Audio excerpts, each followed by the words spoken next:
Hi, ako si Josh and for today's video, ipapakita ko sa inyo ang buhay ko dito as a maritime student.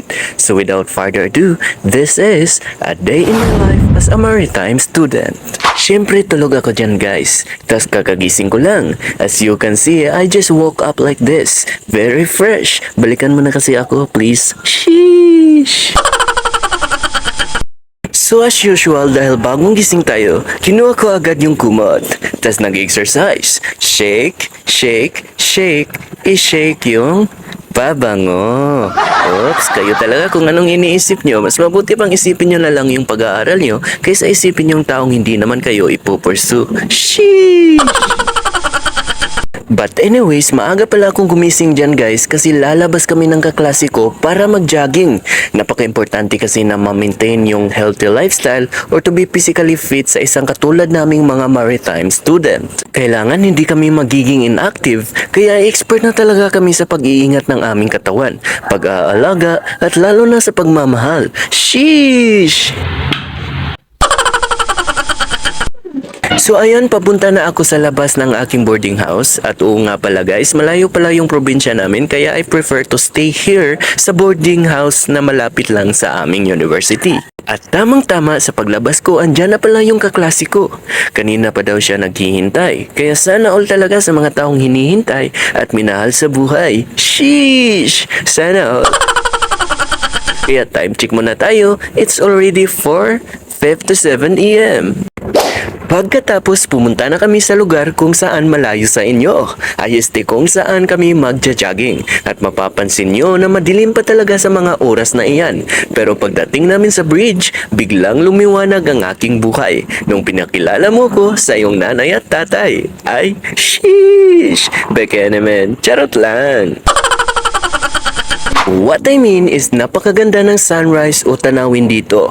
Kitang-kita na hindi ka na mahal ng taong mahal mo. Sheesh! Kaya hindi ko na sinayang yung pagkakataon guys. I immediately take a photo and then matik my day. Uy kaibigan, ako'y pakinggan. Sa edad niyan, wala ka pang jowa. Single malala, ika'y kawawa. Sheesh!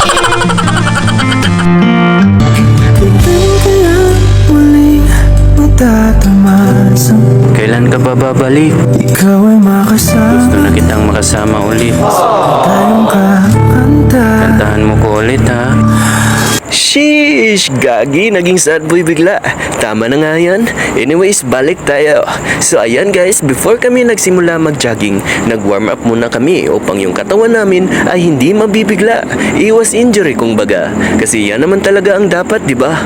Hindi yung padalos-dalos ka, na bigla ka na lang magsabi ng feelings mo sa crush mo. Kaya anong napala mo ngayon? O di ba? Hindi ka na pinansin? Sheesh!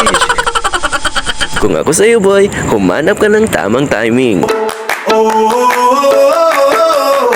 me what it takes to get you feeling alive. Tell me how to show you it's a beautiful life.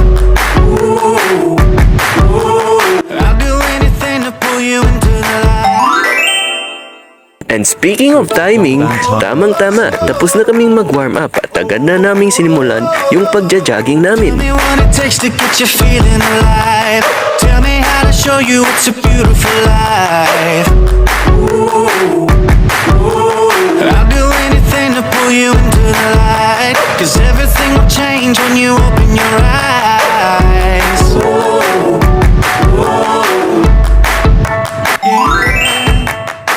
At yan na nga guys, sobrang nakakapagod talaga mag-jogging. Mahigit 1 oras na kaming nagpapakondisyon, pero at least worth it naman kasi meron itong magandang maidudulot sa aming katawan. Mapapansin nyo dyan na tapos na kaming mag-jogging, kaya agad kaming nag-stretching or I should say cool down. Importante din kasi guys na mag-cool down every exercises because it will bring back our body to its relaxed state. So it's really necessary talaga. Kaya nung nasatisfied na kami sa aming pag-exercise, agad na kaming bumalik. Pero yung isa dyan, wala ka ba talagang planong bumalik? Sheesh! Sa pag-uwi namin guys, meron kaming nakita na basketball area. Kaya hindi kami nagdalawang isip na mag-try din maglaro nito kasi isa din to sa mga favorite sport na nilalaro ko. Hindi kagaya ng iba dyan na ang nilalaro ay babae. Sheesh! Charot lang. Pugi, tumira ng tres, pak, pasok sa honor list. Pangit, tumira ng tres, pak, nagpa-drug test. Pugi, dribbling the ball, pak, lumusot, spin around, turn around, lumiap, pak, wakay gugring, pataka lang ang buing. Nakakapagod talaga guys pagkatapos naming maglaro. Akalain nyo ba naman na nag-jogging tas naglaro pa ng basketball pagkatapos? Kaya ang resulta, gutom na kami kasi ubos na ang energy namin. And that's why dumiretso na kami sa karinderya na nadaanan namin pa uwi para doon na lang kami kumain. At in fairness shout out ni Manong at Manang, ang sarap ng mga niluto nila. Kasing sarap ng pagmamahal na namin nung kami ay dati pa. Sheesh! Anyways, pagkatapos namin kumain dahil busog na, agad na kaming umuwi at ako ay bumalik na sa aking boarding house. Agad akong nagbihis dahil ako'y pagod na. I take a rest. What it takes to get you feeling alive. Tell me how to show you it's a beautiful life. I'll do anything to pull you into the light. This time, dahil meron pang oras bago ako pupunta sa school, ginawa ko muna yung assignment ko guys. Munti ko na palang makalimutan to. Buti na lang naalala ko na wala pala akong halaga sa'yo. 1, 2, 3, go! Sheesh!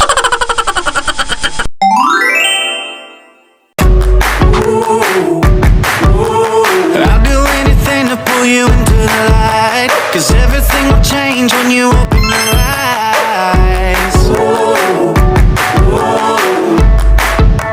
Yeah. So ayan guys, agad na akong nagbihis ng aking uniform dahil malapit na yung oras. Mahalaga kasi sa akin yung oras kasi naniniwala ako sa kasabihan na time is gold. At this time is gold. To be honest, never pa talaga akong na-late sa school. Mapa elementary, high school man, at ngayon sa college. At kung ayan yung maniwala, hindi ko rin kayo masisisi.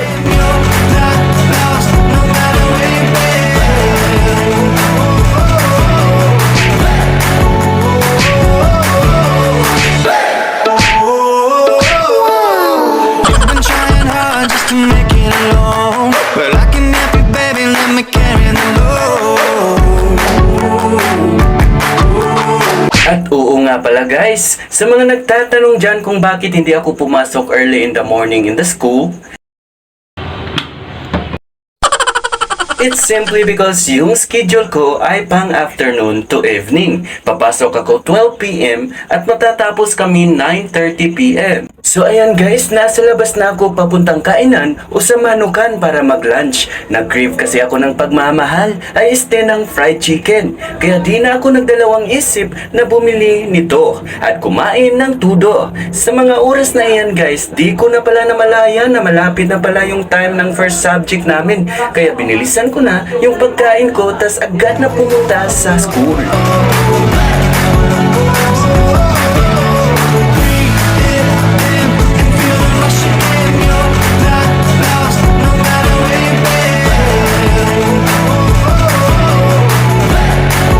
Tamang-tama, sa pagdating ko, andyan na pala yung instructor namin na sobrang ganda.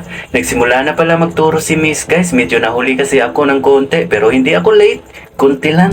Pero agad naman akong bumawi guys kasi naka-perfect score ako sa quiz na ibinigay niya. Hindi naman sa pagmamayabang pero parang gano'n na nga. Sheesh! Sana all. Ang totoo, isa akong academic scholar guys, kaya maingat talaga ako sa grades ko. Sobrang nakaka-pressure, kailangan kong mag-maintain ng good grades para lang hindi ma-invalid yung scholarship ko. Kaya ano pa hinihintay mo?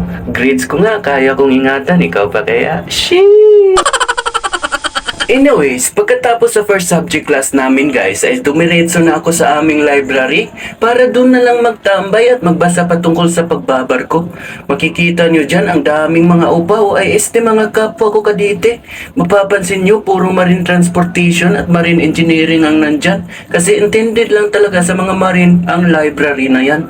Every department kasi dito may kanya-kanyang library. Kaya sayang, sana nag-share na lang yung BSMT at BSTM. Munti ka na kasi magkapariho, binaliktad lang yung letter M at T. Parang when the sky meets the sea. Sheesh! Joke lang, mas gusto ko yung isa dyan. Kaya ingat ka palagi baby, di kita susukuan. Gusto kitang ipaglaban kahit magpakailanman. Sheesh! Bars! Well, so much for that. Kung nagtataka kayo kung bakit dumiretso kami sa library pagkatapos ng first subject namin, ay dahil lang haba kasi ng vacant namin guys. Akalain nyo baka naman 1:30 PM kami matatapos sa first subject namin. Tas babalik kami 4:30 PM sa susunod na subject. Sheesh! Sana all.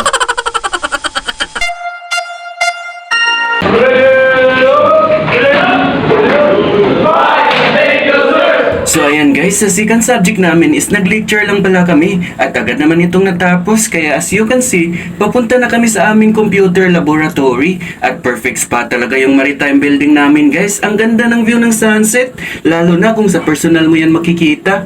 Low quality kasi itong phone ko kaya pasensya na. Ito pala yung mga classmates ko guys, lalo na yung makulit. Single pala yan, rito ko na sa inyo, kaya mag-PM lang kayo. Tell me what it takes to get you feeling alive. Tell me how to show you it's a beautiful life. Yan na pala yung loob ng computer lab namin guys. Every pasok namin giniginaw kami sa katugnaw. Kasi ikaw lagi aking natatanaw. Kapag tinitigan kita, mata ko'y natutunaw. Nilalaman ng aking isip ay ikaw. Sheesh! O ayan guys, naka-dark mode na yung lab namin. Makikita nyo dyan, napakadilim. Meron pala kaming gagawing activity dyan. Kaya ayun, si Sir nagsulat na ng instructions. Habang yung iba kong kaklase, abala pa kaka-update sa kanilang baby. Anyways, ayan na guys, ginagawa ko na yung pinapagawa sa akin ng instructor namin at share ko lang din lahat pala ng activities namin dito sa laboratory ay puro talaga nasa computer at dito din namin isi-save yung mga file or activities na nagawa na namin. Ang daming dapat gawin pero laban lang, lahat kakayanin kasi maraming umaasa at sumusuporta sa atin. At makikita nyo dyan guys, sa paglabas namin, saktong-sakto madilim na. Kaya agad na kaming pumunta sa next subject namin. Tuloy-tuloy yung schedule namin guys. Kung kanina ang haba ng vacant, ngayon naman wala na. Kaya talaga madalas kaming nagugutom tuwing hapon dahil 9:30 PM pa yung out namin. Saka lang kami makakain sa tuwing pauwi na kami. At dahil good student kami, mapapansin nyo dyan, habang nagdi-discuss si Sir, meron din kaming sariling topic na pinag-uusapan. Sheesh! Joke lang, syempre nakikinig kami, kasi ganyan kaming mga first year na kadite. Ang problema nga lang kung gaano kabilis namin naintindihan, ganun din kabilis namin malilimutan. Pero sa isa dyan, habang buhay kitang tatandaan, sheesh! Yeah. So don't you let the sunlight get out without you? Don't you realize how lucky we are? Open up your heart. So as usual, dahil tapos na kami, lilipat na naman kami ng room. Inyo na yan si Kuya, napakapugi o diba? Ito na pala yung second to the last subject namin guys sa araw na yan, which is Monday. Wala din kaming ibang ginawa kundi makinig sa mga lesson na itinuro ni Sir dahil nag-review at nag-discuss lang kami.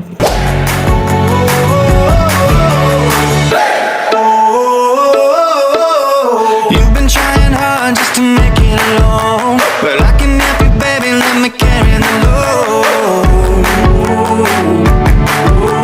I'll do anything to make you see what it's like. 'Cause everything is different when you open your eyes.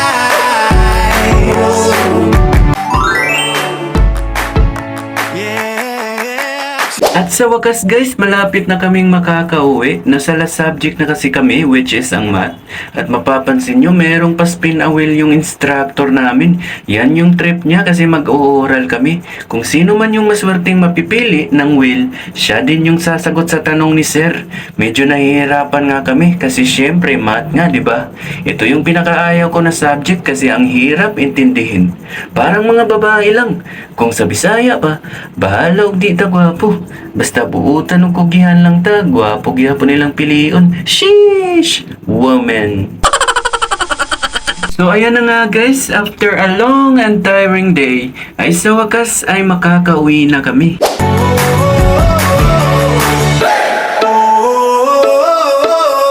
You've been trying hard just to make it alone. Well, I can help you, baby, let me carry the load. I'll do anything to make you see what it's like. 'Cause everything is different when you open your eyes.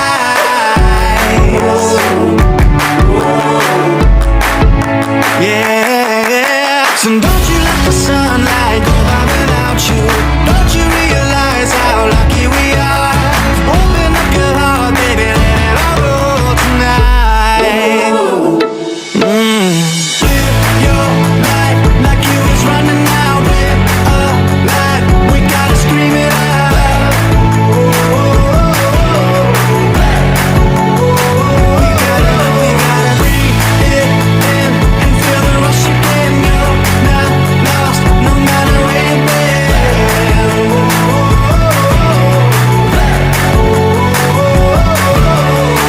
At ayan guys ha, nakita nyo na yung mga ginagawa ko as a college student and a regular day. And actually marami pang mga bagay na hindi ko naisali sa video kagaya sa inyo.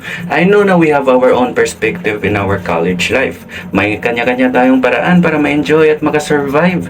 Pero ito ha, just always remember, wag puro study lang. Wag yung gawing boring yung college life nyo. It's not about being the top of the class or getting higher grades. It's about surviving your chosen course. Kaya dapat balance lang.